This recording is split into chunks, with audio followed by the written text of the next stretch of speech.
Ya, assalamualaikum sobat sekalian. Bertemu kembali dengan TMC Vlog. Selamat pagi, selamat sore, selamat siang, selamat malam dimanapun kalian berada. Kita sedang berada di segmen Box Call podcast MotoGP TMC Vlog. Kali ini kita langsung aja straight to the point. Kita akan bahas mengenai konsesi MotoGP yang baru nih. Dan konsesi yang baru ini bukan artinya konsesi yang menambahkan konsesi yang lama, sistem konsesi yang lama, tapi benar-benar menggantikan sistem konsesi yang lama. Jadi konsesi yang lama dibuang, digantikan sistem konsesi yang baru ini. Nah, sistem konsesinya bisa dibilang sangat berbeda, baik itu proses penghitungan poinnya maupun juga beberapa detail mengenai kayak misalkan memperoleh apa kemudahannya kayak konsesi. Nah, saya nggak mau terlalu banyak membahas tentang konsesi yang lama. Nah, kita nggak akan bahas dulu. Kita langsung aja membahas tentang konsesi MotoGP 2024. Namun, sebelum ngebahas tentang isinya, saya mau nyamain persepsi dulu dengan teman-teman mengenai masalah agenda waktu MotoGP. Nah, seperti kita ketahui di MotoGP itu ada yang namanya winter break ya, atau rehat musim dingin. Nah, seperti ini nih, abis Valencia test menuju nanti Sepang test itu kita lagi ada yang namanya winter break atau rehat musim dingin. Setelah itu ada winter test ya, mulai dari shakedown di Sepang, lalu winter test di Sepang, terus ada lagi winter test di Lusail, terus habis itu mulailah balapan pertama race weekend di Lusail Qatar. Setelah itu itu udah namanya masuk pertengahan musim pertama sampai ketemu yang namanya summer break atau rehat musim panas. Nah, di summer break itu sekitar sebulan itu nggak ada tes, biasanya nggak ada summer test gitu, nggak ada, adanya hanya winter test ya. Summer test mereka benar-benar break atau benar-benar benar-benar melakukan rehat atau istirahat, baru ketemu yang namanya paruh musim kedua setelah habis sebulan itu dari summer break sampai di akhir musim. Nah, ini penting kenapa? Kita persepsinya disamain di situ agendanya. Kenapa? Karena di konsesi baru itu proses penilaiannya atau proses asesmennya itu dilakukan di dua kurun waktu tertentu, di dua window. Window yang pertama adalah ya nanti akan dihitung poinnya adalah dari awal musim ya, kayak misalkan awal musim 2023 sampai akhir musim seperti akhir musim 2023. Dan window yang kedua kita akan mulai dari yang namanya pertengahan musim abis summer break, contohnya adalah abis summer break 2023 sampai terus memasuki paruh kedua musim, terus habis itu ada winter break, winter test, terus masuk paruh musim pertama 2024. Nah, dari situ tuh, itu adalah window yang kedua. Oke, dari sini ya, ngerti ya. Nah, kalau di sistem konsesi yang lalu tadi, sistem perhitungan poinnya kayak ya, yang tadi kita sebutkan, juara 1 dapat 3, juara 2 dapat 2, juara 1 dapat 1. Ini kan sistem penghitungannya beda lagi poinnya dengan poin yang diperoleh pabrikan, pembalap yang 25, 20, 16, 13, 10, 9, 8, 3, 2, 1 gitu kan, yang dan seterusnya. Ini bikin bingung. Sementara di sistem konsesi baru itu sistemnya tetap menggunakan yang itu 25, 20, 16, 13, 11, 10 bla sama. Tapi yang dihitung adalah poin yang diperoleh oleh pabrikan. Nah, kalau dalam timesheet bukan timesheet ya, atau point sheet atau championship pabrikan itu ada. Kalau misalkan di setiap beberapa balapan di MotoGP. Nah, konsesi untuk mulai 2024 itu dibagi menjadi ada kelas A, kelas B, kelas C, kelas D. Kelas A udah paling pinter dah, paling jago, paling performa paling tinggi. Yaitu kelas A ini kategorinya adalah pabrikan yang poin pada setiap windownya. Tadi kata window yang tadi kita ngomongin tadi ya. Poin di setiap windownya itu kalau poin yang mereka dapatkan itu jika dibagi dengan jumlah poin total yang mungkin diperoleh oleh pabrikan dalam window tersebut itu 85% ke atas. Nah, 85% ke atas. Yang kedua, yang kelas B itu poinnya yang diperoleh setelah itu langsung dibagi dengan poin total pabrikan selama satu window, ya, window A atau window B yang tadi itu 60% sampai menuju 85. Jadi 84% lah gitu, dari 60% sampai 84%. Lalu kelas yang ketiga ada yang namanya kelas C, yaitu sama kayak tadi hitungannya, poin yang diperoleh pabrikan per poin total yang mungkin diperoleh pabrikan itu nilainya antara 35% sampai jelang 60%. Ya, 59, masih ini masalah. Itu masih di bawah 60%, 60% ya. Nah, yang terakhir adalah kelas D nih, yang paling bawah, yang paling tidak berperforma dalam satu musim. Bisa bilang seperti itu. Nah, itu nilainya adalah di bawah 35%. Jadi kalau masuk 35% aja udah masuk kelas C, tapi ini di bawah 35%, 34,5, 34,9 itu masuk ke dalam kelas D. Nah, hitungnya gimana? Jadi ya gampang, kalau misalkan ada timesheet nih ya, contohnya kayak gini dan itu misalkan contohnya tahun ini, tahun 2023 itu Ducati itu memperoleh 700 poin kalau kita lihat di championship manufaktur poinnya ya. Ya tahun 2023 ini 700. Sementara poin maksimum yang bisa diperoleh pabrikan di musim ini ya gampang hitungnya, saya 37 kali 20 seharusnya gitu. Cuman ingat ada satu sprint race yang nggak dilakukan di Australia, di Phillip Island. Jadi total untuk musim 2023 ini dari awal sampai akhir itu 728. Tinggal 700 dibagi 728 itu dapat angka berapa nih? 96% teman-teman sekalian. Dan udah jelas 96% itu pasti di atas 85%. Sehingga Ducati confirm ada di kelas A. Nah gitu, ada di kelas A konsesinya. Nah dapat apa aja nanti kita bahas. Sementara kita lihat cek yang lain. KTM itu 373 poin. Jika 373 dibagi 728 itu nilainya 51. Nah 51 termasuk kelas C. Aprilia 326. Jika di 326 dibagi 728 itu nilainya 45%. Kelasnya C juga. Yamaha 196 poin sepanjang musim 2023 kemarin. Itu di per 728 dapatnya adalah 27%. Masuk ke kelas D. Honda juga 185 poin. Jika dibagi 728 hasilnya 25%. Tetap kelas D juga. Jadi 5 pabrikan Ducati kelas A, KTM dan juga Aprilia kelas C, Honda dan Yamaha itu kelasnya D. Nah, untuk yang paling kelasnya paling juara nomor kelas A gitu ya, itu dia memperoleh apa aja. Nah kayak misalkan gini, yang pertama adalah alokasi mesin per musim itu 7 ya atau 8. 7 kalau misalkan di bawah 19 seri, tapi kalau dia di atas 19 seri dia dapat 8 mesin per pembalap. Terus habis itu development mesinnya pasti di freeze atau dibekukan, nggak boleh diutek-utek itu mesin, nggak boleh diganti speknya dan segala macem. Terus memperoleh aero update atau update aerodinamika cuma sekali, sama sebenarnya seperti yang kemarin. Terus habis itu mereka bisa melakukan tes private di tiga ini ya teman-teman sekalian, di tiga sirkuit yang mereka pilih, tiga pilih. Terus habis itu yang boleh ngetes hanya test rider doang. Dan dia tidak dapat mengajukan wildcard buat tahun depan. Jadi Ducati tahun 2024 nggak ada wildcard. Terus yang pasti adalah mereka juga mendapatkan ban untuk tes. Jadi tes pada saat test rider melakukan tes ride atau tes di selain winter test ya, kayak misalkan tes private di mana itu setahun atau satu musim itu mendapatkan hanya 170 kalau untuk yang kelas D. Nah, untuk yang kelas B nih ya, kebetulan untuk di awal 2024 nggak ada yang ke kelas B. Kelas B itu bannya sedikit lebih banyak, yaitu 190 ban untuk tes. Lalu yang ngetes hanya test rider sama seperti yang A. Terus habis itu ngetesnya juga sama seperti kelas A, yaitu hanya 3 sirkuit yang dipilih. Lalu tetap ada wildcard.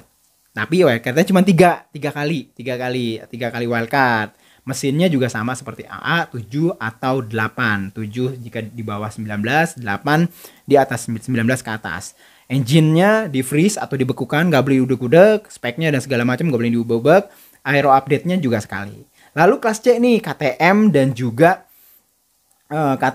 juga Aprilia ya.